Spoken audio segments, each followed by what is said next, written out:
안녕하세요. 일본 꿀팁 베트남입니다. 저희 유튜브에 자주 등장하는 베트남 최대 민간 기업인 빈그룹이 또 한 번 시장을 놀라게 할 만한 초대형 발표를 했는데요. 이번에는 전기차도 아니고요. 아파트도 아닙니다. 무려 세계 최대 규모의 경기장을 건설하겠다는 계획입니다. 베트남 하노이 남부 쪽에 13만 5천석 규모의 쫑동 스타디움, 우리나라 말로는 동선 스타디움 건설을 추진하겠다고 발표를 했습니다. 이게 완공이 되면 인도의 나렌디아 모디 스타디움을 넘어선 세계 최대 규모의 스타디움이 된다고 합니다. 그럼 한번 알아보도록 하시죠. 출발! 이 소식이 나오자 베트남에서는 기대와 우려가 동시에 나오고 있습니다. 그 이유는 경기장 자체가 클 뿐만 아니라 주변에 9천 헥타르 규모의 스포츠시티 개발 사업을 함께 진행하겠다고 했습니다. 사업비는 무려 350억 달러라고 하고요. 우리 돈으로는 약 50조 원 수준이라고 합니다. 이는 베트남 GDP의 약 7%에 달하는 거대한 규모예요. 대중들은 베트남이 드디어 세계적인 스포츠 도시를 만드는 거 아닌가라는 기대감도 있지만요. 반대로 과연 누가 13만 5천석이나 되는 경기장을 채울 수 있겠느냐라는 현실적인 의문도 제기하고 있습니다. 제가 궁금해서 전 세계 주요 경기장 규모를 살펴봤어요. 앞서 말씀드렸던 인도의 모디 스타디움이 현재 제일 크고요. 우리가 좀 잘 알고 있는 영국의 웸블리 스타디움이 9만석 규모라고 합니다. 그리고 특이한 것은 북한의 릉라도 경기장, 요게 11만 5천 명으로 2위 규모라고 합니다. 이거 건설하느라 북한이 거의 망할 뻔했다는 이야기도 있었죠. 전 세계 대부분의 국가는 10만석이 넘는 경기장을 거의 운영하지 않는다고 하는데요. 이유는 간단합니다. 돈이 없어서가 아니고요. 수요가 없기 때문입니다. 경기장이 커질수록 유지비가 기하급수적으로 증가하는데요. 주차장과 화장실, 대중교통 연결도 필요하고요. 무엇보다 정기적으로 관중을 채울 수 있을 만한 이벤트가 있어야 된다고 합니다. 그렇다면 빈그룹은 이 중동 경기장에 과연 어떤 행사로 관객들을 채울까요? 가장 먼저 나온 게 베트남의 프로축구였는데요. 베트남의 축구 열기가 우리 생각보다는 훨씬 뜨거운 게 사실입니다. 동남아시아에서 가장 축구 열기가 높은 국가 중에 하나고요. 한국 분들도 기억을 하실 텐데 2018년 U23 아시아 선수권에서 박항서 감독이 이끄는 베트남 대표팀이 준우승을 차지했을 때 하노이 호치민은 물론 주요 전국 도시가 완전한 축제 분위기에 휩싸이기도 했습니다. 최근에 우승을 했던 AFF컵도 마찬가지였는데요. 오토바이를 타고 국기를 흔들며 거리를 가득 메운 시민들의 모습이 상징적인 장면으로 나오기도 했었습니다.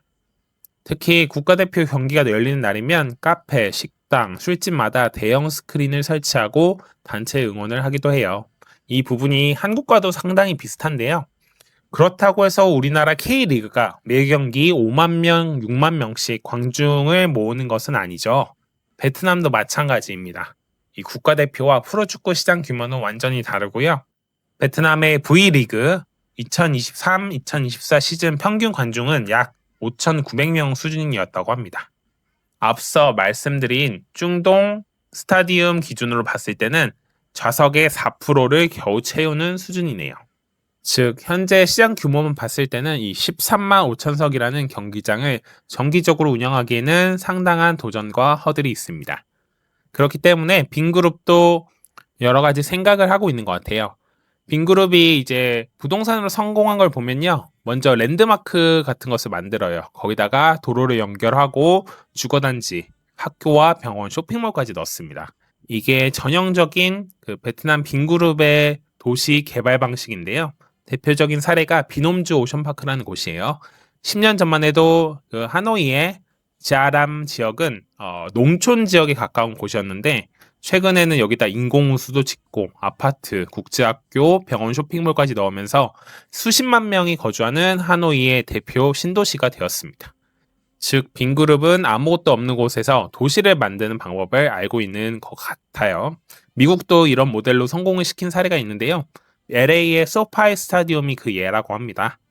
NF의 경기장인데 실제로는 할리우드 파크의 거대한 복합도시 개발 사업의 일부로 이 스타디움을 지었다고 해요. 그래서 주변에 주거단지, 호텔, 오피스, 쇼핑센터, 공원까지 들어서면서 사람을 끌어오고 거기다가 주변 상권과 부동산의 가치를 높여서 수익성을 올리는 그런 예시라고 할 수 있을 것 같아요. 우리나라도 있죠. 최근에 SSG에서 청라돔을 만든다고 했는데 야구장만 들어서는 게 아니고요. 스타필드, 호텔, 쇼핑몰, 오피스까지 종합적으로 이제 복합 개발하는 프로젝트라고 해요. 빈그룹도 이러한 선진국의 사례를 따라서 개발을 하고 싶은 것 같습니다. 거기다 베트남이 가장 좋아하는 전 세계 1위 타이틀도 함께 얻을 수 있는 거죠. 하지만 역시 우려되는 부분도 큽니다. 대표적인 사례가 브라질인데요. 2014년 월드컵을 위해 브라질리아 국립 경기장을 지었고 9억 달러, 한국 돈으로는 1조 4천억이 투자되었습니다. 남아공의 케이프타운 경기장도 마찬가지였어요. 월드컵 당시에는 굉장히 화려했지만 이후 유지비 부담 문제 때문에 사실상 사용이 안 되고 있어요. 경제학에서는 이를 화이트 엘리펀트라고 부른다고 하는데요. 건설 당시에는 국가의 자존심, 랜드마크였지만 행사가 끝나면 유지비만 발생하는 거대한 부담이 되는 시설이라고 합니다. 마치 코끼리처럼 국가 운영비를 먹어치우는 거죠. 우리는 이 성공 여부는 아직 알 수 없을 것 같아요. 하지만 한편으로는 베트남이 제조업에서 머무는 게 아니라 관광이나 스포츠, 엔터테인먼트, 도시개발까지 확장하려는 야심을 상징적으로 보여주는 프로젝트 같고요. 베트남에 거주하는 한국인으로서 베트남이 또 잘 되면 좋을 것 같기도 해요. 반면에 이게 베트남 내에서 소화가 가능할까라는 의문도 동시에 드는 건 사실입니다. 오늘도 구독과 좋아요, 알림 설정 감사드립니다. 1분 꿀팁 베트남이었습니다.